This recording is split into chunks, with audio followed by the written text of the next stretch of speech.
الشيطان الرجيم بسم الله الرحمن الرحيم ٹھیک ہے.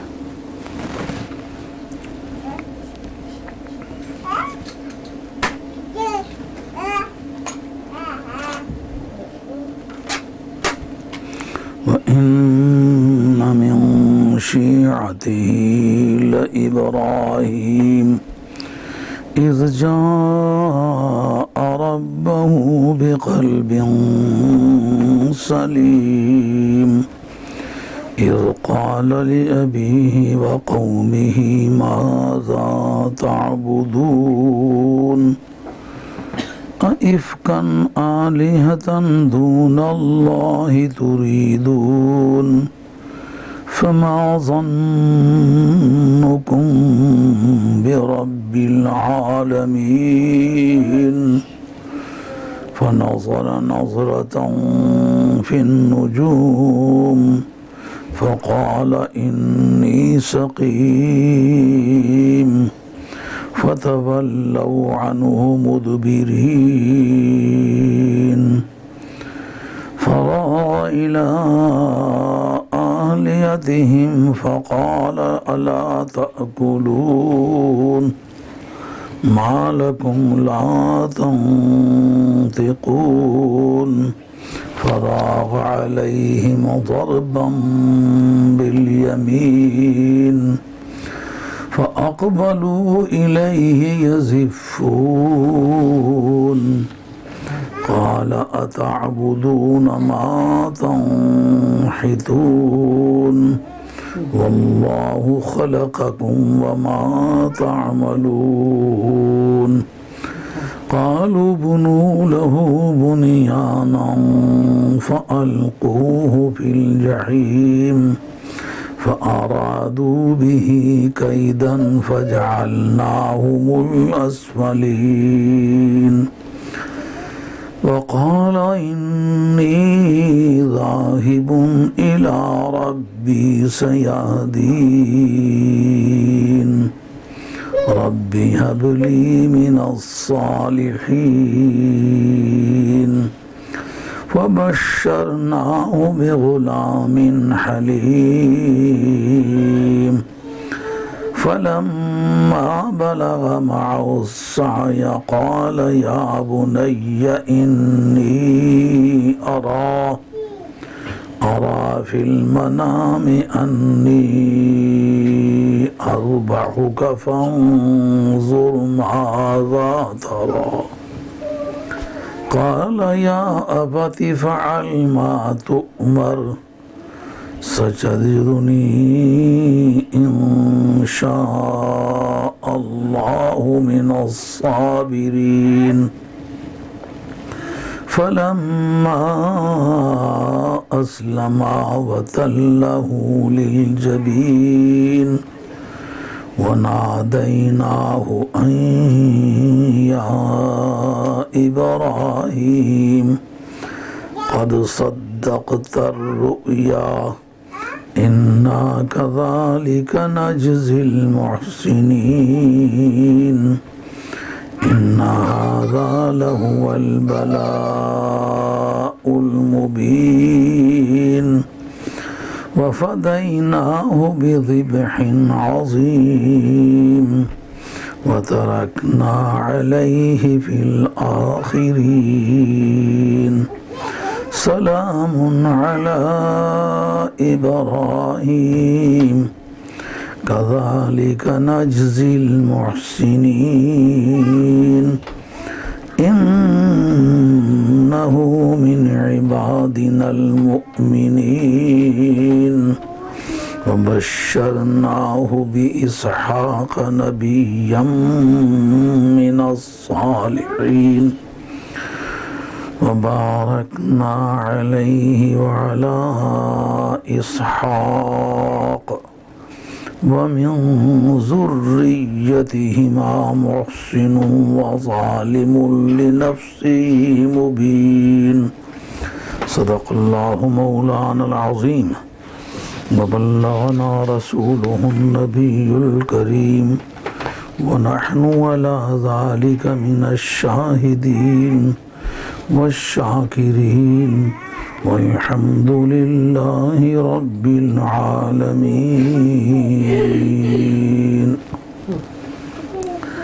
حضرت حق جل وعلا شانہ وعز اسمہ وتم برہانہ ارشاد فرماتے ہیں وَإِنَّ مِن شِيعَتِهِ لَإِبْرَاهِيمَ، اور واقعی اسی کی جماعت سے تعلق رکھنے والے ہیں حضرت ابراہیم علی نبینا وعلیہ الصلاۃ والسلام، اذ جاء ربہ بقلب سلیم، جس وقت کہ وہ اپنے رب کی بارگاہ میں ایک سلامت دل لے کر کے حاضر ہو گئے۔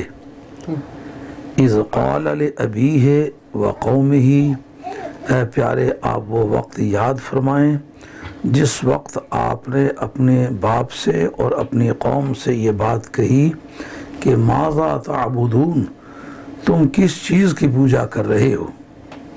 اَإِفْكًا آلِهَةً دون اللہ تریدون، کیا تم اللہ کو چھوڑ کے خواہ اپنی طرف سے خدا تراش رہے ہو؟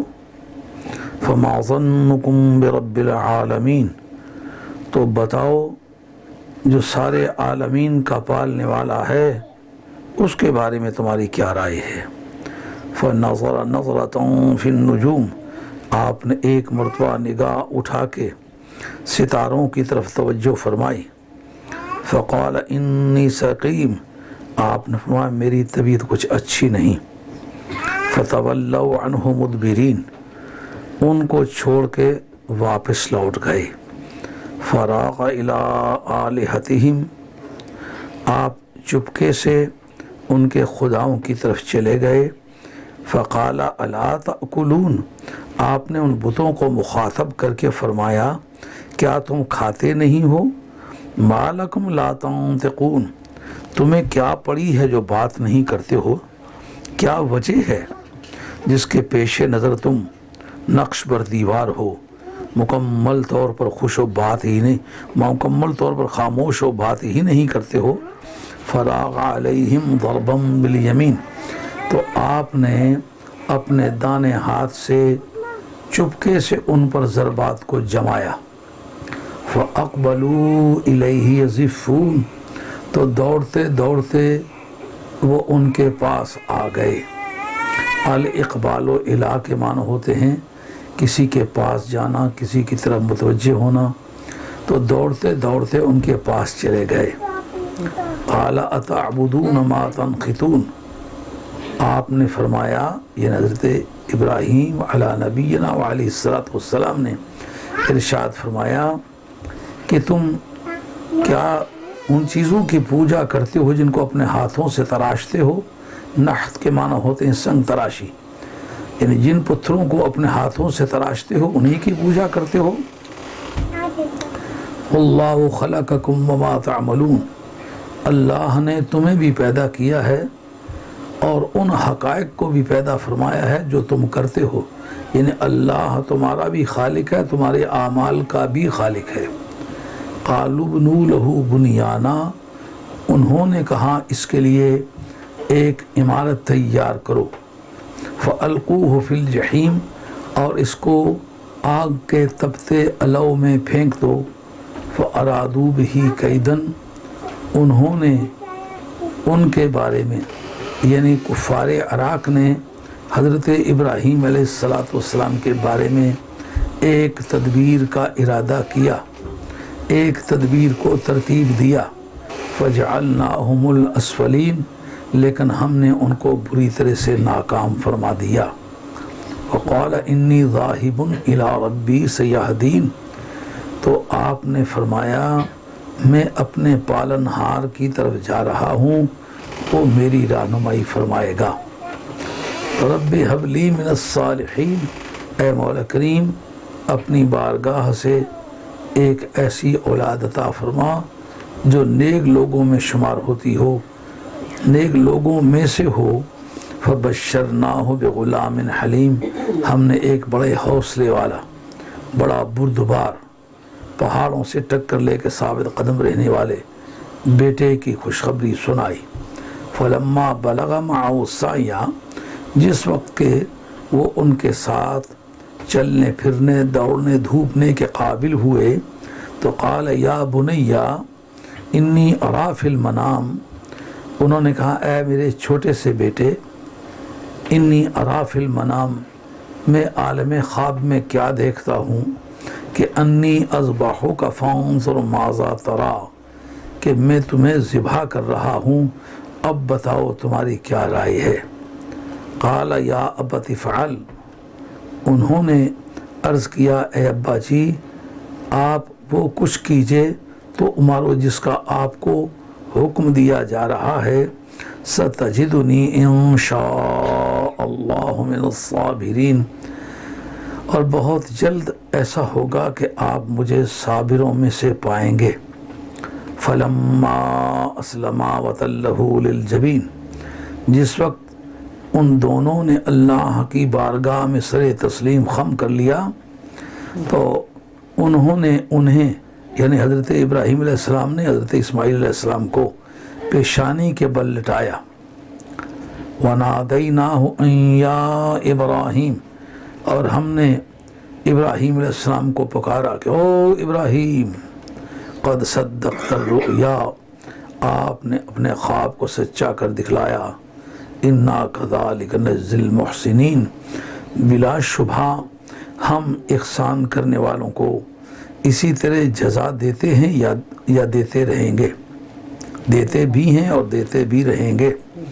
ان ھذا لہو البلاء المبین، اور واقعی یہ بہت زبردست قسم کی آزمائش تھی۔ وفدیناہ بذبح عظیم، اور ہم نے اس کو ایک بہت بڑی ذبح کے ذریعے سے بدلہ عطا فرمایا، یعنی ایک بڑی چیز ذبح کرنے کے لیے بیٹے کے متبادل عطا فرمائی۔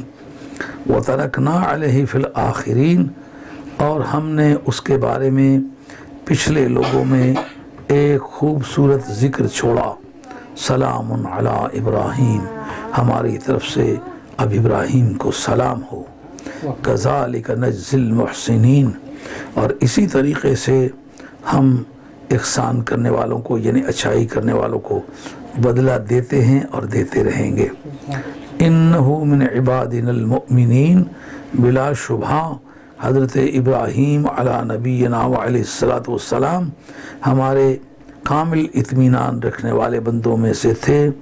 وبشرناہ باسحاق نبیا من الصالحین، اور ہم نے ان کو ایک بیٹے کی خوشخبری سنائی جس کا نام اسحاق ہے، جو کہ نبی ہوگا اور صالحین میں سے ہوگا۔ وبارکنا علیہ وعلی اسحاق، اور ہم نے ان کو بھی برکت عطا فرمائی، اور جناب اسحاق علی نبینا وعلیہم الصلاۃ والسلام کو بھی برکت عطا فرمائی۔ ومن ذریتہما محسن، ان دونوں کی اولاد میں سے اچھے لوگ بھی ہیں، وظالم لنفسہ مبین، اور اپنی جان پر کھلم کھلا ظلم کرنے والے بھی موجود ہیں۔ یہ ان آیات طیبات کا تحت اللفظ ترجمہ ہے جو آپ حضرات کی خدمت عالیہ میں ذکر ہوا۔ اس میں اصولی طور پر جو باتیں یاد رکھنے کے لیے سب سے پہلے اس کے فیکٹس کو اکٹھا کر لو کہ ابراہیم علیہ الصلوۃ والسلام کی داستان زندگی ہے، اس کے بارے میں بعد میں تفسیر میں جاننا ہوگا کہ وہ کس خاندان سے تھے، کہاں کے رہنے والے تھے، کن حالات سے گزر رہے تھے۔ ابراہیم علیہ السلام کا ایک ہونا، ان کی لیگل کیٹیگری، ان کے مطلب بتایا کہ وہ حضرت نوح علیہ السلام کے جماعت کے لوگ تھے۔ ابراہیم علیہ السلام کا ہونا، نوح علیہ السلام کی جماعت میں سے ہونا، اور ان کا اس وقت کے ماحول سے ٹکر لینا، اور ان کو یہ کہنا کہ تم خدا کو چھوڑ کے اور کو پوجتے ہو، بتاؤ جو سارے جہان کو پالتا اس کے بارے میں تمہاری کیا رائے ہے؟ اس کے ہوتے ہوئے بھی کسی اور کو پوجا جا سکتا ہے؟ اس کے مقابلے میں حضرت ابراہیم علیہ السلام کا علمی تدابیر کرنا، ستاروں کی طرف دیکھنا، یہ بھی فیکٹ میں سے ایک فیکٹ ہے۔ لیکن کیوں دیکھا یہ تفسیر میں عرض کرتے ہیں۔ ان کا یہ کہنا میری طبیعت اچھی نہیں، اس ملال کی وجہ پر بھی گفتگو کرتے ہیں۔ قوم کا نا امید ہو کے واپس لوٹنا، آپ کا بتوں کے پاس جانا، ان سے ڈھوئے جبکہ جانتے کہ وہ سنتے ہی نہیں، ان سے بات کرنے کا کیا مطلب ہے؟ یہ فیکٹس ہیں اس ساری سٹوری کے۔ جس وقت انہوں نے ان کو توڑ تاڑ کے ناکارہ کر دیا تو قوم کا دوڑ کے ان کے پاس آنا، اور اس کا انٹیریئر موٹیو، وجہ کیا کہ سوسائٹی کے کسی دوسرے آدمی کو انہوں نے پوچھا نہیں، صرف حضرت ابراہیم علیہ السلام کے پاس کیوں آئے۔ اور حضرت ابراہیم علیہ السلام کا اس وقت ایک عقیدے کی بنیاد ان کے دل دماغ میں ڈالنا کہ خدا تمہارا بھی خالق ہے اور تمہارے اعمال کا بھی خالق ہے، وہ تمہیں بھی پیدا کرتا ہے، تمہارے کاموں کو بھی پیدا کرتا ہے۔ اللہ کریم نے اسی کے ایک اور فیکٹ دیا کہ ان کی اسمبلی نے، ان کی پارلیمنٹ نے بیٹھ کے یہ طے کیا کہ اس کے لیے آگ کا الو تیار کرو۔ اس پر غور کرنا ہوگا کہ کیا انسانی تاریخ میں اس سے پیشتر بھی کبھی کسی کو جلائے جانے کی سزا دی گئی، یا کسی بھی لیگل سسٹم نے اس لا کو انیکٹ کیا ہے کہ انسان کو سزا کے طور پر آگ میں جلانا چاہیے؟ اگر نہیں کیا تو پھر اس پر غور کیا جائے گا کہ کیوں۔ ان کا پھر بری طرح سے ناکام ہونا، کفار کا آگ جلا کے ابراہیم علیہ السلام کو بیچ میں پھینکنا، آپ کا نہ جلنا، ان کا نا امید ہونا، یہ بھی فیکٹس میں سے ایک فیکٹ ہے۔ چلتے وقت ان کا یہ کہنا کہ مولا کریم مجھے اپنی بارگاہ سے صالح نیک بیٹا تھا، مطلقاً بیٹا نہیں مانگا، ہم نے ان کو ایک بردبار بیٹے کی خوشخبری سنائی، یہ سارے فیکٹس ہیں۔ جب وہ بیٹا انہیں مل گیا، چلنے پھرنے کے قابل ہوا، تو اس کو کہنا کہ میں تمہیں خواب میں ذبح کرتا دیکھتا ہوں، یہ نہ کہنا مجھے وحی ہوئی ہے۔ خواب کی بات بتانا اور بچے کا کسی اسکول کالج میں نہ پڑھنے کے باوجود یہ کہنا ابا جی آپ وہ کام کریں جس کا آپ کو حکم دیا جاتا ہے۔ خواب کی بات کو حکم سے تعبیر کرنا، یہ تو ایک بڑا لیگل میٹر ہے، ایک آئیڈیولوجیکل پوائنٹ ہے، عقیدے سے تعلق رکھنے والی بات ہے۔ اتنے بڑے عقیدے کا انکشاف ان کو اس چھوٹی عمر میں کہاں ہوا جبکہ پڑھا ہی نہیں کہیں۔ اس سے وہ صوفیہ کے پہلو نکلیں گے کہ صحبت کی کیا حیثیت ہوتی ہے۔ اور اس وقت انہوں نے خود اس کی تعبیر بتائی کہ آپ کا ذبح کرنا مراد ہے، آپ مجھے ذبح کرنا چاہتے ہیں مگر پریشان نہ ہو جائیے گا، ذبح ہونے والا تو میں ہوں، جب مجھے کوئی اعتراض نہیں تو آپ کو کیا تردد ہے؟ ذبح کرنا بھی مشکل کام ہے، ذبح ہونا اس سے زیادہ مشکل کام ہے۔ جب میں اس پہ راضی ہوں پھر آپ پریشان نہ ہوں۔ یہ سمجھنا کہ جس وقت تہذیب و تمدن نام کے طور پر بھی کہیں پائی نہیں جاتی، جس شہر سے وہ چلے ہیں اس شہر کے میں ماحول یہ ہے کہ بندہ خدا کے طور پر پوجا جا رہا ہے، اپنے ہاتھوں کے تراشے ہوئے بت پوجے جا رہے ہیں، ایسے ماحول سے نکل کر آنے والی مخلوق کے ہاں ایسا بچہ پیدا ہو جو اٹھتے ہی کہے کہ اللہ نے اگر چاہا تو، اللہ کا ان کو کس سے پتہ چل گیا۔ اور یہ کہنا کہ خواب جو آپ نے دیکھا، خواب نہ کہنا، امر الہی کہنا، پیغمبر کے خواب کو حکم الہی سے تعبیر کرنا، یہ بڑا عقیدے کا مسئلہ ہے۔ کسی اسکول میں کالج میں پڑھے بغیر یہ ان کا کہنا، یہ باتیں واضح ہوں گی۔ اور پروردگار کا یہ کہنا تو نے خواب سچا کر دیا ہے، اور ان کو یہ نہ کہنا کہ ہم تجھے جزا دیں گے، بلکہ کہا جو نیکی کریں اسی طرح اس میں رولنگ کا ایک سسٹم ہے، رولنگ دی ہے پروردگار عالم، یعنی یہ تجھ پر بس نہیں ہے کہ یہ تیری خصوصیت ہے، جو ہمارے حکم کی تعمیل کرے گا قیامت تک ہم اس کو اسی طرح بدلا دیا کریں گے۔ یہ ایک لا آف انیکٹمنٹ ہے، یعنی قانون بنانے کی میتھڈالوجی، قانون بنانے کا طریقہ کہ یہ تیری خصوصیت نہیں، قیامت تک جو ایسا آئے گا ایسا کرے گا ایسا ہی بدلہ اس کو دیا کریں گے۔ اس کے ذکر کو اچھا چھوڑنا، ذکر کی اچھائی سے ان کو کیا غرض تھی؟ یہ جملہ بول کے کس بات کی تعمیل کی ہے، یہ باتیں سمجھنے والی، یہ فیکٹس ہیں ساری سٹوری کے۔ پھر کہنا کہ ہم ابراہیم پر سلام ہو، ہم محسنین کو ایسا ہی بدلہ دیں گے، یعنی یہ جو تیرا ذکر اچھائی سے چھوڑا یہ تجھ پر بس نہیں، آئندہ بھی جو آدمی ایسا کرے گا اس کو یہ کریڈٹ ملے گا۔ اگر یہ کوئی کریڈٹیبل چیز نہیں ہے تو پھر نبی کے لیے کہ تمہارے جانے کے بعد دنیا میں ذکر اچھائی سے رہے گا، پچھلوں میں ذکر اچھائی میں رہے گا، اگر ایک پیغمبر کے لیے بھی کریڈٹیبل چیز ہے تو پھر ہمیں بھی غور کرنا چاہیے۔ اس کے بعد یہ کہنا کہ وہ ہمارے مومنین بندوں میں سے تھا، یعنی یہ جتنا کردار اس کا ہے نا، ساری سٹوری کے فیکٹس ہیں نا، اصل میں تعلق اس کے ایمان اور عقیدے کے ساتھ ہے، یعنی اس کے پیچھے جو طاقت حرکت کر رہی ہے وہ اس کا عقیدہ صحیحہ ہے۔ عقیدہ سلامت ہو تو یہ سارے کام ہو سکتے ہیں، عقیدہ سلامت ہو تو کام نہیں ہو سکتے۔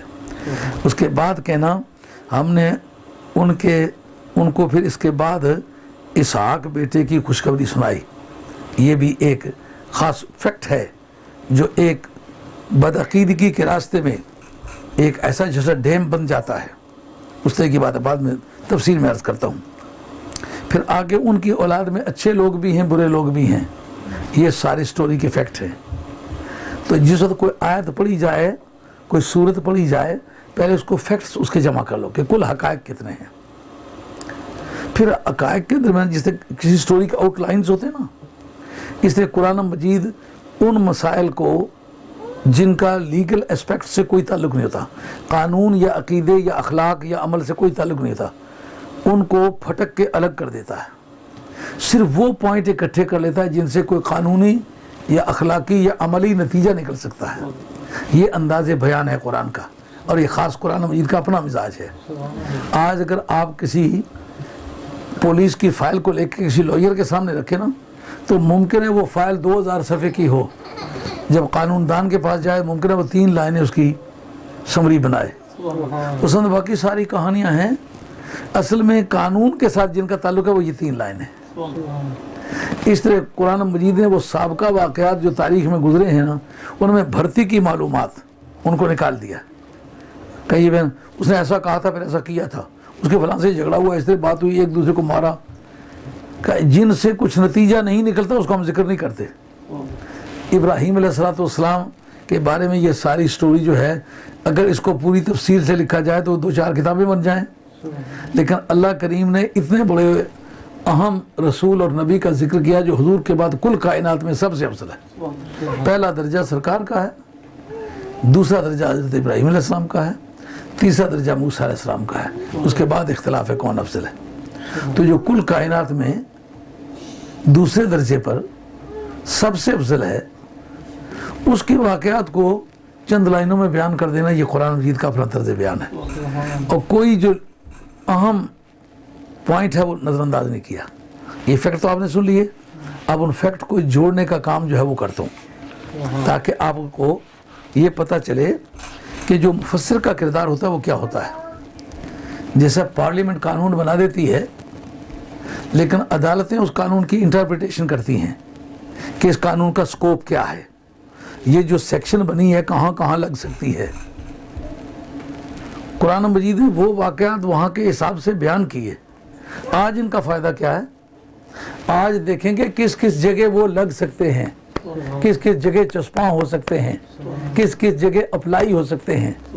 تو لاجیکل ڈائریکشن آج کیا ہو سکتا ہے، تفسیر اس مقصد کے لیے پڑھی جاتی ہے۔ اب فیکٹس تو آپ نے بیان سن لیے، اب دیکھیں اس سے ان کو ترتیب دینے کے بعد ان کو اپلائی کریں گے وہ کہاں اپلائی ہوتے ہیں، ان سے نتیجہ نکالیں گے کیا کیا نتیجہ نکلتا ہے، کون سا نتیجہ عقیدے کے معنی دیتا ہے، کون سا نتیجہ عمل کے معنی دیتا ہے، کون سا نتیجہ تصوف اور روحانیت کے معنی دیتا ہے، سمجھو؟ اس سے وہ تفسیر کا وجود سامنے نظر آنے لگے گا۔ اس جگہ پہلی بات کہ قرآن مجید نے کہا ہے کہ حضرت ابراہیم علیہ السلام نوح علیہ السلام کی جماعت کے آدمی، یہ سورت سورہ صافات ہے، مکہ شریف میں نازل ہوئی ہے۔ جن پیغمبروں کو کفار مکہ پیغمبر کہتے تھے، جن کو رسول اور نبی مانتے تھے، ان کا ذکر کر کے، ان کے واقعات بیان کر کے اللہ تعالیٰ نے ایک نتیجہ ان پر واضح کرنا چاہا کہ آج میرے رسول اور میرے محبوب کو جو سب کا سردار ہے اس کو ماننے سے انکار کر رہے ہو، اور اعتراضات تمہارے وہ ہیں کہ اگر ان اعتراضات کو ایک سچائی کی بنیاد پر تسلیم کر لیا جائے تو پھر تو سابقہ جن نبیوں اور رسولوں کو تم نے رسول مانا ہوا ہے وہ بھی رسول نہیں مانے جا سکتے۔ مثلا یہ کھاتا ہے، یہ پیتا ہے، اس کی بیوی ہے، اس کے بچے ہیں، لہذا یہ رسول نہیں ہو سکتا۔ تو یہ جتنے رسولوں کو تم نے رسول مانا ہے ان کی اولاد مانتے ہو، فلاں فلاں ان کی اولاد میں سے، تو بیوی تھی تو اولاد ہے نا، بیوی کے ساتھ بیوی والا تعلق تھا تو اولاد ہے نا۔ کھانے پینے کا تمہیں الزام ہے، وہ دنیا میں کھاتے پیتے رہے، اولاد پیدا کرتے رہے، ان سب کے باوجود، ان سب چیزوں کے باوجود تم نے ان کی نبوت کا کبھی انکار نہیں کیا، تو پھر انہی باتوں کی بنیاد پر میرے محبوب کی نبوت کا انکار کیوں کرتے ہو؟ اگر تو یہ انکار کی وجوہ ہیں پھر تو سابقہ نبیوں کا بھی انکار کرو، ان کا تم انکار نہیں کرتے ہو، جبکہ وہی وجوہات ان میں پائی گئی ہیں جن وجوہات کے تحت تم میرے محبوب کی نبوت اور رسالت کا انکار کرتے ہو۔ اب نوح علیہ السلام، ابراہیم علیہ السلام، ان کے بارے میں وہ تسلیم کرتے تھے کہ واقعی وہ نبی اور رسول ہیں، اور کفار مکہ جو کوئی ڈینگ مارنے کا وقت آتا تھا تو کہتے ہیں ہم جانتے نہیں ہم کون ہیں، ہم اولاد ابراہیم میں سے ہیں۔ اولاد جو ہیں تو ان کی بیوی تھی تو تم اولاد ہو نا، جو انہوں نے پھلوں کا رزق مانگا، کھاتے تھے تو رزق مانگا ہے نا۔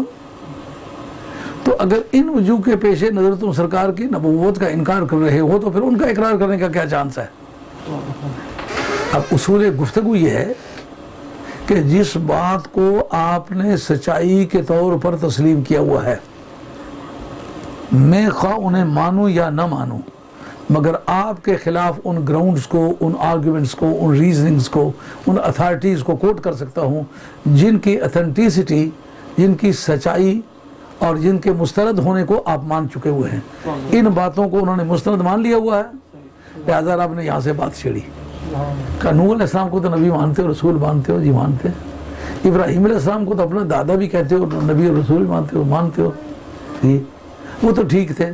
کہا اب ہم لنک کرتے ہیں، نوح علیہ السلام کو تم نے مانا ہے نا کہ وہ سچے رسول تھے، تم سمجھو ان کی کیٹیگری اور طرح کی تھی، ان کی کیٹیگری اور طرح کی تھی، وہ اور طرح کے نبی اور رسول تھے، یہ اور طرح کے نبی اور رسول تھے، ان کا کھاتا کوئی اور تھا، ان کی کوئی نیچر اور تھی۔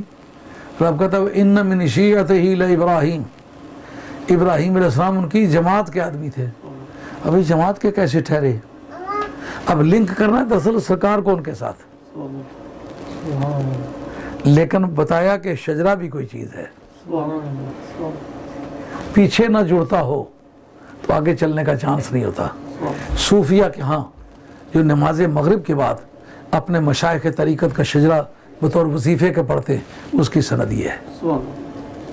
اب بتاؤ یہ کہنا عبادت ہے کہ نہیں؟ وَإِنَّ مِن شِيَّتِهِ لَإِبْرَاهِيمَ، یقیناً عبادت ہے۔ اب عبادت ہے تو اس میں نوح علیہ السلام کا ذکر ہے، ابراہیم علیہ السلام کا ذکر ہے، عبادت کیسی ہے؟ کہ یہ اللہ کے وہ پسندیدہ بندے ہیں جنہوں نے خدا کی بارگاہ میں مقبولیت حاصل کی ہے، تو مقبولان بارگاہ کا ذکر کرنا عبادت ہے۔ جب وہ عبادت ہے تو آج بھی پھر مقبولان بارگاہ کا ذکر کرنا وجہ عبادت ہے۔ یہ تصوف کا پہلو ہے۔ صوفیت کے لیے آپ لوگ یہاں اکٹھے ہوتے ہیں، آپ کو سمجھنا چاہیے کہ قرآن مجید سے کون کون سا پہلو صوفیت کا واضح ہوتا ہے۔ اب دیکھنا یہ ہوگا ان دونوں کا زمانہ ایک ہے، کہا جناب 2626 برس کا زمانہ ان دونوں کے درمیان حائل ہے، کم از کم۔ اس سے زیادہ ہو تو ممکن ہے، اس سے کم نہیں۔ جب 2626 برس کا زمانہ دونوں کے درمیان حائل ہے، مختلف روایتیں ملتی ہیں، 3,000 بھی ذکر کیا ہے، 2700 بھی ذکر کیا ہے، بہرحال 2626 سے زیادہ ہو تو ممکن ہے، کم نہیں ہے۔ کہ جب اتنا زمانہ ان کے درمیان حائل ہے تو پھر وہ ان کی جماعت کے کیسے ہوئے؟ یہ بات آپ کے پلے پڑنی چاہیے۔ یہ بات ذہن میں ایک مرتبہ بٹھا لیں کہ اگلا جملہ بولوں، ایک مرتبہ ذہن میں اس بات کو حاضر کریں کہ حضرت ابراہیم کون ہیں؟ 2626 برس بعد میں پیدا ہونے والے، کس کی جماعت کے ہیں؟ اس جماعت کے ہیں جو 2626 برس کا زمانہ پہلے گزر چکے ہیں، جس نے کسی کا دور پایا ہی نہیں، اس کے تہذیب و تمدن اور اخلاق کے حوالہ جات اس کے مطالعہ سے گزرے ہی نہیں، اور اس وقت کی سویلائزیشن کی ہوا بھی اس کو نہیں لگی. یہ اس جماعت کا آدمی کس طرح ہو گیا؟ یہ سوال ہے. سٹوری کے فیکٹس پہلے پڑھ لیے تھے, اب ان کی تفصیلات ہیں. کا قصہ اصل میں یہ ہے کہ ایک جماعت کا ہونے کے لیے ایک دور شرط نہیں. اگر ایک دور میں پائے جانے کی وجہ سے ایک جماعت ہوں تو پھر ابو لہب اور ابو جہل سرکار کی جماعت کے ہونے چاہیے, کیونکہ دور ان کا وہی ہے. اگر بولی کا ایک ہونا جماعت کی وجہ ہو تو سرکار بھی عربی بولتے ہیں, وہ بھی عربی بولتے ہیں, یہ لوگ بھی سرکار کی جماعت کے لوگ ہونے چاہیے. اگر باپ دادا خون خمیر ایک ہو تو اس وجہ سے جماعت بنتی ہو تو نبی کریم علیہ الصلوۃ والسلام بھی ابراہیم علیہ السلام کی اولاد میں سے ہیں, اور سارے منکرین اس وقت سرکار کے مقابلے میں جو ہیں وہ بھی سارے اولاد ابراہیم ہیں, وہ سرکار کی جماعت کے لوگ ہونے چاہیے. پتہ چلا کہ بلڈ ریلیشن شپ جو ہے یہ بھی ایک جماعت بنانے کا بنیادی سورس نہیں ہے. پھر کیا ہے جس کی وجہ سے ہم لوگ بنیاد بنائیں؟ کا اس کے قریشیت وجہ بنیاد نہیں ہے, ریلیشن شپ وجہ بنیاد نہیں ہے, لینگویج وجہ بنیاد نہیں ہے, علاقہ وجہ بنیاد نہیں ہے, ایک وقت میں ہونا اور ایک طرح کی تہذیب سے گزرنا یہ وجہ جمعیت, یہ وجہ جماعت نہیں ہے. کیا ہے پھر وجہ جماعت؟ کا جو عقیدہ نوح علیہ السلام کا تھا وہی عقیدہ ابراہیم علیہ السلام کا ہے, اور جس طرح کا طرز عمل ان کا تھا اسی طرح کا طرز عمل ان کا ہے. جس طرح کی دعوت توحید ان کی تھی اسی طرح کی دعوت توحید ان کی ہے. جس طرح کا مفہوم رسالت ان کا تھا ویسا ان کا ہے. تو بے شک اب 2500 برس سے زیادہ کا زمانہ دونوں کے درمیان حائل ہے, مگر چونکہ عقیدے اور عمل میں وحدت پیدا ہو گئی ہے اس لیے جو ان کی جماعت ہے وہی ان کی جماعت ہے. اس سے جو صوفیہ میں قادری, چشتی, نقشبندی, سہروردی کہتے ہیں, وہ جی جو قادری تھے ان کو وہ کس زمانے میں تھے جی؟ فلاں زمانے اتنے 100 برس پہلے گزر چکے ہیں, وہ تم کیسے قادری ہو گئے؟ کہا چونکہ میرا بھی عقیدہ وہی ہے جو ان کا تھا, میں بھی اسی طرح عمل کرتا ہوں جو ان کا عمل تھا, جو ان کا عمل تھا, لہذا میں ان کی جماعت کا ہوں. اب رہ گئے نتائج کا, جس طرح ہم نے نوح علیہ السلام کے بارے میں کہا سلام علی نوح فی العالمین, اسی طرح کہیں گے سلام علی ابراہیم. آئی بات سمجھ میں؟ کیا نتیجہ نکلا؟ یہ لاجیکل ڈیڈکشن ہے. سٹوری کے فیکٹ سنے, اب ان کی ڈیٹیلز آپ نے سنی, اس کے بعد لاجیکل ڈیڈکشن, تفصیلات سننے کے بعد اب نتیجہ منطقیہ جو آپ کی اس وقت زندگی پر لاگو ہو سکتا ہے. سمجھ رہے ہیں تفصیل کے نہیں؟ ترجمہ کیا ہے, ان کے واقعات بیان کیے ہیں, واقعات بیان کرنے کے بعد نتیجہ آج کی تاریخ میں ہمیں اس سے کیا سبق ملتا ہے. اس وقت جو ہمیں کہتے ہیں امام ابو حنیفہ کے جماعت کے ہیں, ابھی کیوں امام ابو حنیفہ کی جماعت؟ کا جو عقیدہ ان کا تھا وہی میرا ہے, اور جو طریقہ عمل ان کا تھا وہی میرا ہے, لہٰذا میں اس جماعت کا آدمی ہوں. میں چشتی ہوں, میں قادری ہوں, میں نقشبندی ہوں, میں سہروردی ہوں. کیوں؟ جو عقیدہ ان کا تھا وہی عقیدہ میرا ہے. جس طرح کا عمل وہ کرتے تھے جو بتا گئے وہ کر رہا ہوں. تو زمانے کے حائل ہونے کی وجہ سے جماعتیں سپلٹ نہیں ہوتی, جماعتیں بکھرتی نہیں ہیں, جماعتیں رہتی ہیں. وہ عربی بولتے تھے, میں پنجابی بولتا ہوں. زبان کی اتنی بڑی جدائی ہے. کہا زبان کی بے شک جدائی ہو, عقیدہ اور عمل وہی ہے, جماعت ہو. ان کے قد قامت اور طرح کے تھے, شکل و صورت اور طرح کی تھی, وہ کپڑے اور طرح کے پہنتے تھے. کہا بے شک کپڑوں کی جدائی آ گئی ہے, تہذیب و تمدن کی جدائی آ گئی ہے, مکانوں کے فیشن کی جدائی, آرکیٹیکچر میں تبدیلی آ گئی ہے. اور کس چیز میں تبدیلی نہیں آئی؟ عقیدے میں اور عمل میں تبدیلی نہیں آئی. اب اس بنیاد پر اگر کئی ہزار برس بھی انسانیت آگے دوڑ لگا جائے تو ان کا تعلق پیچھے سے قائم رہے گا.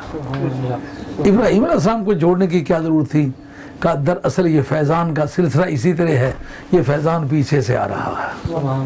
یہ وجہ ہے کہ صوفیہ جس وقت مراقبے کرتے ہیں تو یہ عقیدہ رکھ کے کرتے ہیں کہ عرش الہی سے انوار و تجلیات الہیہ اس وقت آ رہے ہیں اور وہ سرکار دو عالم علیہ السلام کے لطائف مبارکہ پر گر رہے ہیں. پھر جس طرح ایک شیشہ متعاکس سے دوسرے شیشہ ہے متعاکسہ پر ریفلیکشن پڑتا ہے, اس طرح وہ فیضان کا ریفلیکشن پڑھ کے میرے شیخ کے لطائف پر وہ انوار اور تجلیات الہیہ آ رہے ہیں, اور اس سے پھر میرے لطائف فرما رہے ہیں. اب جناب تو یہ کس طرح عقیدہ رکھتا ہے؟ کہا میرا عقیدہ بھی وہی ہے، میرا عمل بھی وہی ہے، لہذا میں اس جماعت کا آدمی ہوں۔ جس طرح نوح علیہ السلام کے بارے میں کہا سلام علی نوح فی العالمین، اس نے کہا کہ سلام علی ابراہیم انہ من عبادنا المؤمنین، ہم نے ابراہیم علیہ السلام پر بھی سلام پڑھا۔ جو نتیجہ نوح علیہ السلام کا تھا، جب عمل میں اور عقیدے میں وحدت پیدا ہو جائے تو پھر نتیجے میں اور جزا میں وحدت پیدا ہو جاتی ہے۔ غالباً یہ بات آپ کی سمجھ میں آ گئی ہوگی کہ ان واقعات کو ان واقعات کی سطح پر سمجھنا ایک، ان کا آپس میں لنک ثابت کرنا دو، ان کا آج لاجیکل ڈیڈکشن کے طور پر، نتیجہ منطقیہ کے طور پر اس سے نتیجہ نکالنا، اور آج کے ماحول پر اس کو چسپاں کرنا۔ مفسر کا فنکشن یہی ہے، اس کو یہ پتا ہو کہ آج یہ آیت کہاں لگے گی۔ آج ہماری یہ بیٹیاں بیٹھی ہوئی ہیں، آپ لوگ بیٹھے ہوئے ہیں، بچے بیٹھے ہوئے ہیں، مرد سن رہے ہیں، یہ سارے اس سے کیا نتیجہ نکالیں گے؟ جس خدا نے 2500 برس سے زیادہ کا زمانہ نوح علیہ السلام میں اور ابراہیم علیہ السلام کے درمیان حال ہونے کے باوجود ان کو فیضان میں کمی نہیں فرمائی، کہا یہ اسی جماعت کا ہے۔ یہ بھی وہ خدا ہمیں سرکار سے اتنا زمانہ پیچھے ہو جانے کی وجہ سے صدیق اکبر اور مولا مرتضیٰ امت کے پیر دو شخص ہیں جن کو سرکار نے خلافت عطا فرمائی کہ آئندہ طریقت کے نام سے تم بیعت کر سکتے ہو۔ وہ دو شخص ہیں، ایک صدیق اکبر ہے اور ایک حضرت مولا مرتضیٰ ہے۔ حضرت صدیق اکبر کو خلافت ہے، لیکن حضرت حیدر کرار سجادہ نشین ہے۔ آپ نے ان کو پگڑی بھی عطا فرمائی، ان کو قبا شریف بھی عطا فرمائی، اور آپ کے بارے میں سنی، شیعہ، وہابی اور معتزلی سب متفق ہیں کہ پہلی امتوں میں بھی جو ولی بنائے ہیں وہ سرکار مولا مرتضیٰ نے بنائے، ابھی ماں کے پیٹ میں نہیں آئے۔ معلومہ ولی کی ولایت ماں کے پیٹ کی محتاج نہیں ہوتی، وہ ولادت کی محتاج نہیں ہوتی، وہ کسی جگہ پلنے کی محتاج نہیں ہوتی، ولادت سے پہلے بھی ولی فیضان پہنچانے کی حیثیت میں ہوتا ہے۔ تو جو ماں کے پیٹ میں آنے سے پہلے فیضان پہنچانے کی قوت میں ہوتا ہے، معلومہ کہ اس جسد انصری کا وہ محتاج نہیں ہے۔ اگر جسد انصری کا محتاج ہوتا تو ماں کے پیٹ میں آنے سے پہلے فیضان کس نے دیا ہے؟ جب ثابت ہو گیا کہ وہ جسد انصری کا محتاج نہیں ہے، تو پھر جب قبر میں چلا گیا تو اس کی کوئی چیز بگڑنے والی جو ہو سکتی ہے وہ تو اس کی باڈی ہو سکتی ہے۔ فیضان جو ہے اس کی باڈی کا محتاج نہیں، جب باڈی بنی ہوئی تھی تو وہ فیضان پہنچاتا تھا، وہ فیضان والی طاقت آج بھی اس کے پاس موجود، اس کی قبر سے بھی فیضان ہو سکتا ہے۔ یہ اس کے نتائج ہیں۔ حضرت ابراہیم علیہ السلام کی ذات پاک اس وقت کا جو برسر اقتدار طبقہ تھا اس خاندان سے تعلق رکھتے تھے۔ موجودہ دانشوروں کی ایک تحقیق ہے، اس قبیلے کا نام تھا یہ نوح علیہ السلام کے بعد آئے ہیں۔ نوح علیہ السلام کا وطن بھی عراق ہے، ابراہیم علیہ السلام کا وطن بھی عراق ہے۔ جو طوفان آیا تھا اس تنوری کے آثار اس وقت بھی کوفے اور بصرے کے درمیان، بلکہ بصرے کے زیادہ قریب ہیں، وہ جس تنوری سے پانی ابھرا تھا اور پوری دنیا میں سیلاب آ گیا تھا۔ اور وہ چتا، وہ پائر، PYRE انگریزی میں پائر کو کہتے ہیں، جس کو اب چتا کہتے ہیں اردو میں، تو اس کے نشانات بھی آج موجود ہیں۔ میرے پاس اس کے فوٹوز بھی ہیں، میں نے اپنی ریسرچ کے دوران ان فوٹو کو چسپاں بھی کیا ریسرچ میں۔ تو حضرت ابراہیم علیہ السلام کو بھی جس سرزمین میں آگ میں ڈالا گیا تھا وہ جگہ ہے، بعد میں وہ تفصیلات آ رہی ہیں۔ اتنا آپ کو اندازہ ہو گیا کہ ابراہیم علیہ السلام کس وطن کے رہنے والے ہیں، کس قبیلے کے آدمی ہیں، آپ کا پیریڈ کون سا ہے۔ نوح علیہ السلام کے بعد کے آدمی ہیں، 2500 برس سے زیادہ کا زمانہ حائل ہے، لیکن عقیدے اور عمل کی عبادت کی وجہ سے یہ ان کی جماعت کے ہیں۔ ان کو لنک اپ کرنا، پچھلوں کو لنک اپ پہلوں کے ساتھ کرنا، شجرے کی یہی تعریف ہے نا۔ آج ہم کہتے ہیں فلاں مرید فلاں کا ہے، فلاں مرید فلاں کا ہے، جس کا مقصد یہ ہے کہ اس بات کو قرآن مجید نے مد نظر رکھا ہے، جس کا پیچھے سے تعلق نہ بنے آگے اس کا تعلق چلتا نہیں ہے۔ اس وجہ سے پوچھتے ہیں شاہ صاحب آپ سید ہیں، بتائیں آپ کے آباء و اجداد کہاں ہیں، آپ کو پگڑی کے رشتہ دار کہاں ہیں؟ اگر آپ چشتی ہیں یا قادری ہیں، آپ کی بیعت کس جگہ ہے؟ ان کی بیعت کس جگہ تھی؟ یعنی اوپر جا کے ملتے ہیں کہ نہیں؟ اگر اوپر والوں کے ساتھ نہ ملے تو بوگس ٹھہرتے ہیں۔ یہ وجہ ہے کہ ابراہیم علیہ السلام کا ذکر کرتے تھا، یہ ان کی جماعت کے آدمی ہیں۔ آگے پروردگار عالم نے فرمایا کہ اذ جاء ربہ بقلب سلیم، کہ یہ سارے کام انہوں نے کیے اس وجہ سے رب کی بارگاہ میں ایک سلیم قلب، سلامت دل لے کے آئے۔ سلامت دل وہ ہے جس میں اللہ کی یاد بستی ہے، کسی بدعقیدگی کا وہ مرکز نہیں ہے، عقیدہ صحیحہ کا وہ مرکز ہے۔ قرآن مجید کہتا ہے یوم لا ینفع مال ولا بنون الا من اتى اللہ بقلب سلیم، قیامت کے میدان میں نہ اولاد فائدہ دے گی نہ مال فائدہ دے گی، مگر اس کو فائدہ دے گی جو سلیم دل لے کے اللہ کی بارگاہ میں حاضر ہوا۔ اس کا مطلب اولاد اور مال قیامت میں فائدہ پہنچانے والی چیز نہیں ہے۔ کس کو؟ جس کا دل سلیم نہیں ہے۔ جس کا دل سلیم ہے اس نے جو کچھ اللہ کے راستے میں مال قربان کیا فائدہ پہنچائے گا کہ نہیں پہنچائے گا؟ یتیموں اور بیوگان کی اس نے مدد کی ہے، فائدہ پہنچائے گا کہ نہیں پہنچائے گا؟ یہ سب کام کیے مگر عقیدہ برا تھا، رب کہتا ہے اس کو مال فائدہ نہیں پہنچائے گا۔ بیوگان کی بھی مدد کی ہے، یتیموں کی بھی مدد کی ہے، حج بھی کرائے ہیں، لیکن عقیدہ باطل تھا۔ رب کہتا ہے دل سلیم لے کے نہیں آیا تو نہ اس کو مال فائدہ پہنچائے گا نہ اولاد فائدہ پہنچائے گی، لیکن جس کا عقیدہ صحیح اس کو اولاد فائدہ پہنچائے گی۔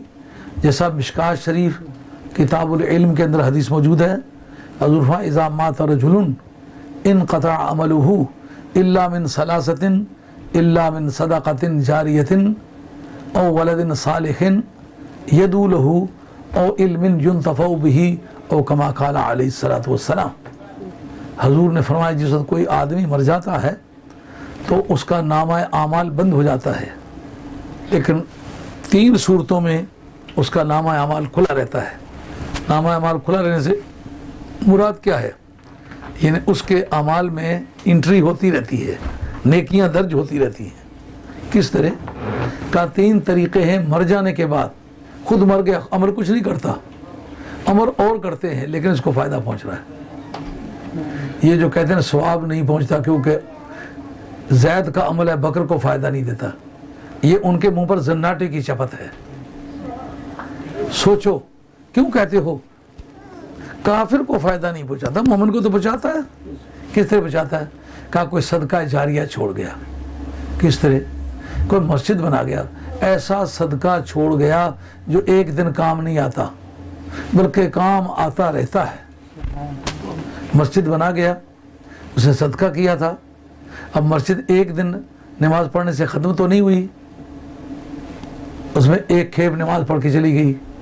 اب جنہوں نے نماز پڑھی جتنا ان کو ثواب ملا ہے ان سب کے برابر اس کو ملا ہے جو قبر میں گیا ہوا ہے۔ اس نے یہ نماز پڑھی ہے؟ نہیں پڑھی، ثواب کس طرح ملا ہے؟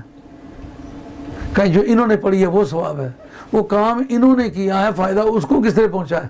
کہ کچھ فارمولے ایسے ہیں کہ کام کوئی دوسرا کرے فائدہ کسی اور کو بھی پہنچ سکتا ہے۔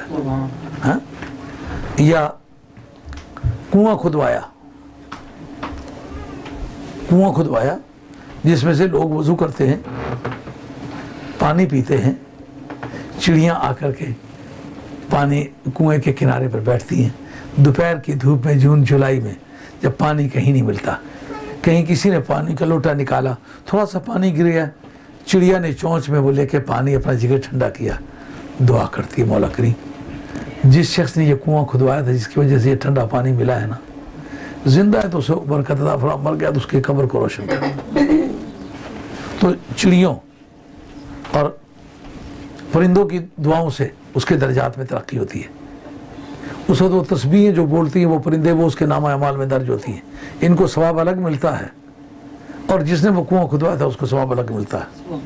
اس پانی سے نکال کے کسی نے وضو کر لیا، نماز پڑھ لی، کپڑا دھو کے پاک کر کے جماعت کے قابل ہو گیا، نماز کے قابل ہو گیا۔ اب یہ سارے کام انہوں نے کیے ہیں لیکن فائدہ کہ ان کو الگ پہنچا ہے۔ جس نے کنواں کھدوایا تھا اس کو الگ پہنچا، مدرسہ بنایا تھا، مدرسے میں طالب علم پڑھا انہوں نے ہے، عمل انہوں نے کیا ہے، تبلیغ انہوں نے کی ہے، لیکن ان سب کے برابر ثواب اس اکیلے کو گیا ہے۔ کام ان کا تھا، فائدہ ان کو پہنچا گیا۔ پہنچا کہ نہ پہنچا؟ ہاں؟ یہ جو پیرانی طریقت لوگوں کو تعلیم دیتے ہیں، جیسا میں آپ ہی کو میں سکھا رہا ہوں، اللہ یوں کرو، اس طرح مراقبے کرو، اس طرح ذکر الہی کرو، اب آپ لوگ کر رہے ہیں، آپ کو ثواب الگ مل رہا ہے، لیکن مجھے آپ کو سکھانے کی وجہ سے آپ کے ان تمام اعمال کے برابر مجھے اکیلے کو ثواب مل رہا ہے۔ کام آپ کا ہے، فائدہ مجھے پہنچ رہا ہے۔ جب میں قبر میں چلے جاؤں گا، آپ لوگ اللہ اللہ، یہ بیٹیاں اللہ اللہ کریں گی، یہ مرد اللہ اللہ کریں گے، یہ بچے اللہ اللہ کریں گے، کہیں گے شاہ جی نے ہمیں بتلایا تھا۔ تو اب میں قبر میں ہوں گا تو آپ کے اعمال آپ کو فائدہ الگ پہنچائیں گے، آپ سب کے برابر مجھے اکیلے کو قبر میں پڑے پڑے ثواب الگ ملے گا۔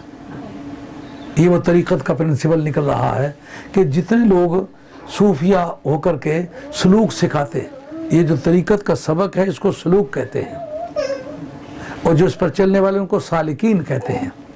جب وہ سلوک سکھاتے ہیں، مرد، عورتیں، بڈھے، بچے، اور رات کی تنہائیوں میں اللہ اللہ کرتے ہیں۔ آپ نے ہمارے والتم اسٹوک کی 11ویں شی میں دیکھا ہوگا، جو کیفیت، جو سرور، جو گداز وہاں ملتا ہے، پورے ملک میں آپ جلسے کرتے ہیں ملتا ہے وہ؟ ہاں، اس کی وجہ بتائیں کیا؟ اس مجلس میں بہت سارے مرد آئے ہوتے ہیں جو راتوں کو جاگنے والے، سلوک کے سب کی ساتھی ہیں۔ بہت ساری بیٹیاں آئی ہوتی ہیں جو طریقت کے سبق پڑھتی ہیں اور اللہ اللہ کرتی ہیں۔ ان کا جو گداز ذوق ہے نا، اس کی وجہ سے پوری مجلس کو فیضان ملتا ہے۔ یہ اس کا ثبوت ہے۔ قرآن کہتا ہے کہ قیامت کے میدان میں یا قبر میں کسی کے اعمال فائدہ نہیں پہنچائیں گے، الا من اتى اللہ بقلب سلیم۔ جس کا قلب سلیم ہے نا، اس کو مال بھی فائدہ پہنچائے گا، اولاد بھی فائدہ پہنچائے گی۔ اولاد کی دو قسمیں، ایک سلبی اولاد ہے، ایک روحانی اولاد ہے۔ سلبی اولاد وہ ہے جو کسی کی نکاحی بیوی سے یا کسی کی زر خرید کنیز سے قانون شرع کے مطابق اس کے گھر پیدا ہو، جو لیجیٹیمیٹ اولاد ہے، وہ بھی ان کے اعمال سے بھی فائدہ پہنچے گا۔ اور ایک اولاد ہے روحانی، جیسا آپ لوگ میری اولاد ہیں، میں آپ کو دین سکھاتا ہوں، آپ سے پیار کرتا ہوں، آپ کو اپنی بیٹیاں اپنے بیٹے سمجھتا ہوں، اور آپ کی فلاح و بہبود کو دین کا سرمایہ سمجھتا ہوں۔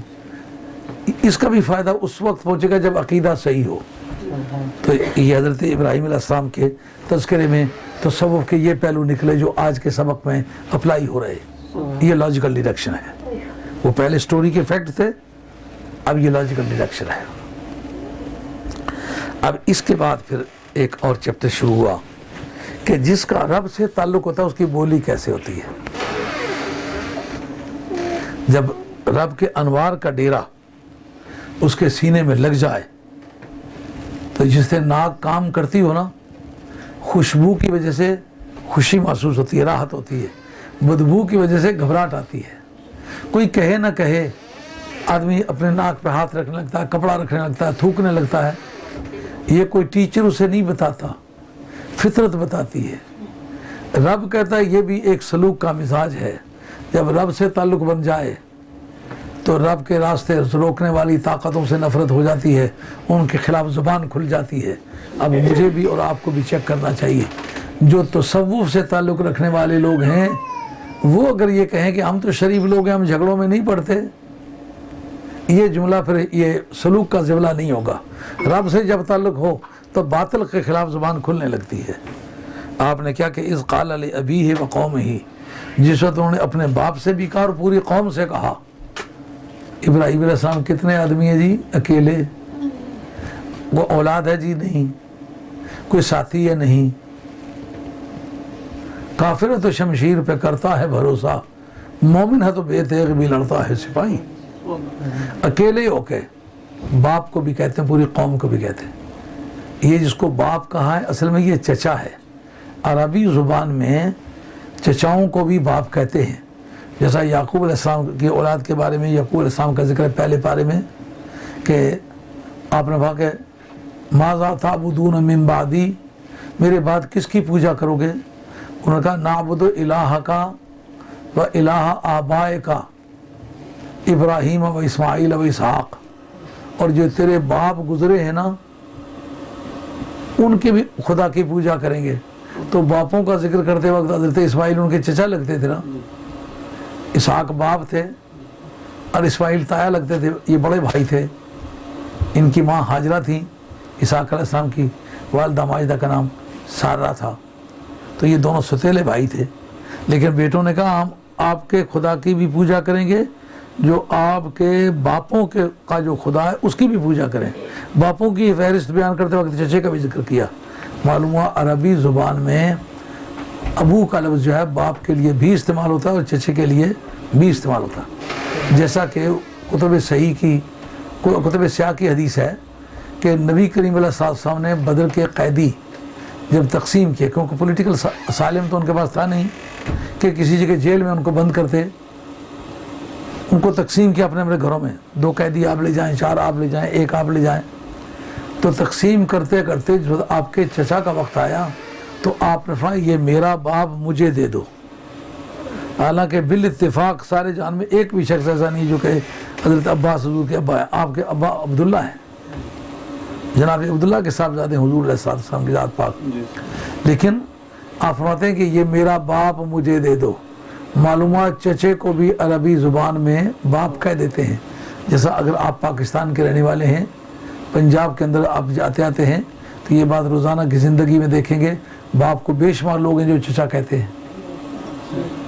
کئی مطلب چچا آئے تھے، چچا گئے تھے، بھائی تمہارا باپ کا کیا؟ انہوں نے کہا یہی باپ ہے جن کو میں چچا کہتا ہوں. تو باپ کے لیے چچا. کئی مرتبہ ایسا ہوتا ہے کہ بڑا تایا ہے، اس کے بیٹے اس کو ابو کہہ کے بلاتے ہیں. تو چھوٹے بھائی کے گھر اولاد پیدا ہوئی تو اپنے باپ کو چچا کہنے لگ جاتے ہیں، اس کو ابو کہنے لگ جاتے ہیں. اس کا مطلب ابو کا لفظ جو ہے وہ باپ کے لیے بھی استعمال ہوتا ہے اور چچے کے. آپ کے جو باپ ہیں ان کا نام طارق ہے. اہل سنت کی تحقیق یہ ہے کہ آپ کے باپ جو ہیں ان کا نام طارق ہے. چونکہ اس نے بچپن میں پرورش کی تھی، بچپن سے اس کو ابو کہتے چلے آئے تھے، اس لیے قرآن مجید نے اسی بولی کا استعمال کیا. اور پیغمبر نے ایک احسان کو مد نظر رکھنے کا جو فارمولہ وہ بتلایا کہ خواہ یہ کافر ہی ہے مگر کبھی اس نے میری پرورش کی ہے، میں اس کو پیار سے ابو کہتا چلا آیا ہوں. جب تک یہ جہنم میں خود چھلانگ نہ لگائے مجھے بے مروتی کا کوئی مظاہرہ نہیں کرنا چاہیے. آپ اس کو ابو ہی کہہ کے بلاتے. آپ دیکھتے نا اس وقت ایک آدمی کسی کو پاکستان سے یہاں پہنچایا، اس نے جو ہی اس کا وہ ویزا آزاد ہوتا ہے تو آنکھوں پہ آنکھیں ڈال کے دیکھتا ہے جیسا دشمن دیکھتا ہے. ذرا نہیں یاد رکھتا کہ اس آدمی نے مجھ سے پر مہربانی کی تھی. تو یہ کوالٹی کو خوبی کی قسم کی ہو تو لوگ شکایت کیوں کریں؟ معلوم ہے پیغمبر کتنے بھی بڑے مرتبے کو پہنچ گیا ہے، وہ سمجھتا ہے جس نے میرے ساتھ کوئی احسان کیا ہے اس کو یاد رکھنا چاہیے. اب ان سے پوچھتے ہیں کہ تم کس چیز کی پوجا کرتے ہو؟ یہ پوجے جانے کے قابل ہیں. پوجنے کی وجہ ہوتی ہے یا پیدا کرنا یا پالنا. جب یہ پیدا بھی نہیں کرتے اور پالتے بھی نہیں تو تم ان کو پوجتے کیوں ہو؟ یا ایھا الناس اعبدوا ربکم الذی خلقکم، او لوگو تم اس خدا کی پوجا کرو جس نے تمہیں پیدا کیا ہے. ما ظنکم برب العالمین، ان کے بارے میں کیا خیال ہے جو پالتا ہے؟ پوجا کا حقدار وہ ہوتا ہے جو پیدا کرے اور اس کے بعد یہ ہے کہ پھر زندگی کی ساری سہولتیں مہیا کر کے زندہ رکھنے کے لیے رزق روزی فراہم کرے، وہ پوجے جانے کا حقدار ہوتا ہے. ان بتوں کا تمہاری زندگی میں کیا کردار ہے؟ کیوں پوجتے ہو؟ کیا وجہ استحقاق ہے؟ پوجے جانے کی حقداری کی کوئی وجہ بتاؤ. یہ پیغمبر کا ایک انداز گفتگو ہے، طریقہ استدلال ہے کہ کوئی آدمی بیٹھا ہوا ہے یہاں، تو کیوں بیٹھے ہو؟ انہوں نے کہا جی میرا گھر ہے میں بیٹھا ہوں. ایسے ٹیک کیوں لگائی ہوئی ہے؟ کہا تھکا ہوا ہوں. بار بار کچن کی طرف کیوں دیکھتے ہو؟ یہ بھوک لگی ہوئی ہے. جو بھی کوئی کام کرتا ہے اس کی کوئی گراؤنڈ ہوتی ہے. تو کہا یہ بتاؤ یہ تم طریقہ پوجنے کا جو ہے وہ تو چاہتا یہ ہے کہ کسی نے یا پیدا کیا ہو یا پالا ہو. نہ یہ تمہیں پیدا کرتے ہیں، تم خود اپنے ہاتھوں سے بناتے ہو. ظاہر ہے کہ ان کو تم نے بنایا ہے، تم ان کی پوجا کس طرح کر سکتے ہو؟ واللہ خلقکم، آگے آگے واللہ خلقکم وما تعملون، اللہ تمہارا بھی خالق ہے، تمہارے کاموں کا بھی خالق ہے. جب پیدا کرنے کا کام وہ کرتا ہے تو اس کو پوجو. ما ظنکم برب العالمین، جس نے تمہیں پالا ہے اس کی پوجا کیوں نہیں کرتے ہو؟ اس وقت ایک طریقہ زندگی بتلایا، دشمنوں سے سابقہ ہے. اب ان کے سامنے جھوٹ بھی نہیں بولنا چاہتے، لیکن ان کو اپنی سوچ کے بارے میں آگاہ ہونے سے بھی روکنا چاہتے ہیں۔ اس وقت کے لوگ چند ایسے تھے جو ستاروں کے پجاری تھے، چند ایسے تھے، پجاری تو نہیں تھے، لیکن دنیا میں کسی چیز کے گردش و سکون اور عدم و وجود، ایکشن اور اومیشن، ان کا تعلق ستاروں سے تسلیم کرتے تھے، تو وہ ستاروں پر غور کیا کرتے تھے۔ ان کو بظاہر اس غلط فہمی میں مبتلا کرنا چاہا کہ میں اس ضابطے کے مطابق ستاروں کو دیکھ رہا ہوں، لیکن نبی نبوت کی نگاہ سے دیکھ رہا ہے، کفار کفر کی نگاہ سے دیکھتے ہیں، اس لیے ان کے دیکھنے کے احکام اور ہیں، ان کے دیکھنے کے احکام اور ہیں۔ انہوں نے سمجھا یہ کچھ غور کر رہا ہے، ان کی دیکھنے کے بعد کہتے ہیں آج میری طبیعت اچھی نہیں۔ اس کو بھی کچھ لوگوں نے کہا جھوٹ کہا ہے، معاذ اللہ، نہیں جھوٹ نہیں کہا، یہ بات کرنے والا جھوٹا ہے، ابراہیم علیہ السلام سچے ہیں۔ طبیعت میری اچھی نہیں، یعنی انسان ہو کے خدا کو پوجنے کی بجائے اپنے ہاتھوں کے تراشے ہوئے بتوں کو پوج رہے ہو، اس سے بڑھ کر تمہاری لیے ذلت کیا ہو سکتی ہے؟ اس سے طبیعت خراب ہو رہی ہے کہ اتنے ہی گر گئے ہو، تمہیں اتنا بھی پتہ نہیں ہے؟ جو اپنے کھڑا ہونے میں تمہارے محتاج، اپنے بنائے جانے میں تمہارے محتاج، اپنے محتاجوں کو پوجتے ہو، پوجو تو اس کو جس کے تم محتاج ہو، یہ تو تمہارے محتاج ہیں، ان کو اٹھا کر کے کسی دوسری جگہ رکھ دو، انکار نہیں کر سکتے، دھکا دے جو گرا دو تو یہ تو انکار نہیں کر سکتے۔ اب اس جگہ صوفیہ جو مسئلہ اخذ کرتے ہیں وہ یہ ہے، کہتے ہیں جو رضائے الہی کو چھوڑ کے کوئی بھی طریقہ زندگی اختیار کیا جائے تو وہ نفس کی پوجا ہے، اور اس پر وہ قرآن مجید کی آیت پیش کرتے ہیں، کہتا ہے افرأیت من اتخذ الہہ ہواہ، قرآن کہتا ہے اے میرے محبوب کیا آپ نے اس شخص کو نہیں دیکھا جس نے خواہشات کو اپنا خدا سمجھ لیا ہے، جس نے خدا کے سامنے بے چونو چرا گردن نیچی کر کے چلتا ہے، جو کچھ خدا کہے چلتا کرتا جاتا ہے۔ اسی طریقے سے خواہشات جو دل میں پیدا ہوں، خواہ اچھی ہو یا بری ہوں، ان کو کنٹرول نہیں کرتا۔ کسی کی عزت لوٹنے کے بارے میں خواہش پیدا ہوگی، اس نے پھر یہ نہیں دیکھنا یہ حلال ہے یا حرام ہے، عزت لوٹ لی۔ کسی کا مال ظاہر کرنے کے بارے میں ایک تمنا پیدا ہوگی کہ اس کو کنگال کر دینا چاہیے، تو پھر یہ نہیں دیکھنا حلال ہے یا حرام ہے۔ اپنی عزت لٹانے کا وقت آیا تو یہ نہ دیکھنا کہ میں کسی کی بیٹی ہوں، کسی کی بہن لگتی ہوں، کسی کی ماں لگتی ہوں، کسی نے مجھے پیدا کیا ہے، کسی نے مجھے صحت عطا فرمائی ہے، کسی نے مجھے حسن صورت عطا فرمایا ہے، تو جس نے یہ سب چیزیں دی کبھی پوچھے گا بھی یہ؟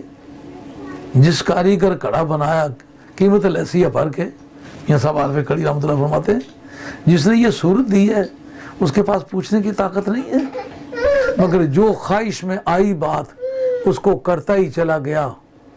تو قرآن کہتا ہے جس نے خدا کی پوجا کرتے وقت اس کو یہ حق نہیں ہے کہ یہ سمجھے کہ اس کو میرا دل چاہتا ہے یا نہیں چاہتا، خدا نے چاہ لیا ہے بس ٹھیک ہے۔ اس لیے خواہشات میں جو چیز آ گئی ہے، خواہ وہ اچھی یا بری ہے، خواہشوں کے پیچھے ایسے چلتا ہے جیسا بندے کو خدا کے حکم پر چلنا چاہیے۔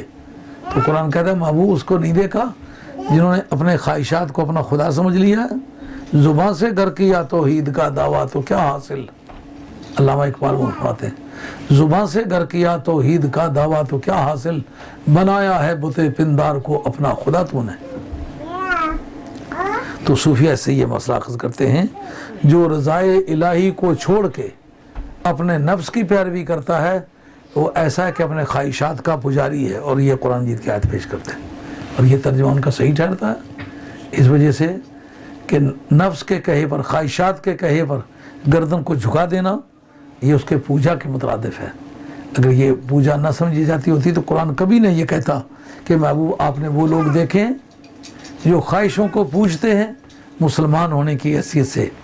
اس سٹوری کے جتنے بھی فیکٹس ہیں ان سے یہ لاجیکل ڈیڈکشن نکلتا ہے کہ ابراہیم علیہ السلام ان کو کہتے ہیں کہ ان بتوں کو جو تم پوجتے ہو نا، اس وجہ سے تم بے ایمان ہو، اب تمہاری زندگی کا کوئی بھی اچھا کام کوئی نتیجہ نہیں لائے گا، تمہارا عقیدہ غلط ہے۔ اسی طریقے سے صوفیہ کہتے ہیں خواہشات نفس پر عمل کرنے کا کوئی مفید نتیجہ نہیں ہوا کرتا، خواہ کوئی دانے کان سے سننا چاہے تو سنے، بائیں کان سے سننا چاہے تو سنے، اس کو رضائے الہی کے پیچھے چلنا چاہیے۔ پھر جو اس کی آرزویں ہیں وہ اپنے